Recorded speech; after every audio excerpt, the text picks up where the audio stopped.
గత ఎన్నికల్లో ఓడిపోయిన దగ్గర నుంచి వైసీపీ అధినేత మాజీ సీఎం జగన్కు వరుస షాకులు తగులుతున్నాయి.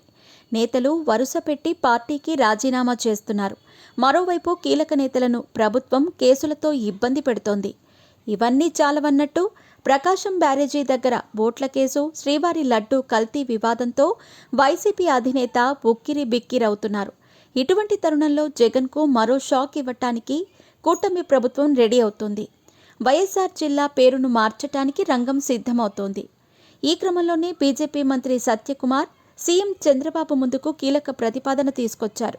వైఎస్ఆర్ పేరును తొలగించి కడప జిల్లాగా మార్చాలని మంత్రి సత్యకుమార్ సీఎం చంద్రబాబుకు లేఖ రాశారు.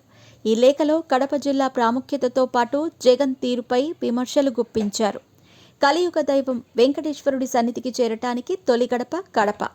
కడప పేరుకు ఒక చారిత్రక నేపథ్యం, ఆధ్యాత్మిక ప్రాశస్త్యం ఉన్నాయి.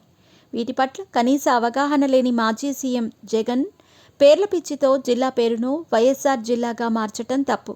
అందుకే గౌరవ ముఖ్యమంత్రి చంద్రబాబుని కడప జిల్లా ప్రజల మనోభావాల మేరకు జిల్లా పేరుని గెజిట్లో మార్పులు చేసి గతంలో జరిగిన తప్పును సరిదిద్దాల్సిందిగా కోరాను. డాక్టర్ వైఎస్ రాజశేఖర్ రెడ్డి ముఖ్యమంత్రిగా ఉన్న కాలంలో కడప జిల్లా అభివృద్ధికి కృషి చేశారన్నది ఎవ్వరూ కాదనలేని సత్యం. కాబట్టి కడప చారిత్రక నేపథ్యాన్ని, డాక్టర్ వైఎస్ రాజశేఖర్ రెడ్డి ముఖ్యమంత్రిగా ఉన్న కాలంలో జరిగిన అభివృద్ధిని దృష్టిలో ఉంచుకొని నేడు వైఎస్ఆర్ జిల్లాగా పిలువబడుతున్న ఈ జిల్లాను వైఎస్ఆర్ కడప జిల్లాగా మార్చవలనని మనవి చేసుకుంటున్నానని లేఖలో ప్రస్తావించారు. అయితే మంత్రి సత్యకుమార్ తీరును వైసీపీ తప్పుపడుతోంది.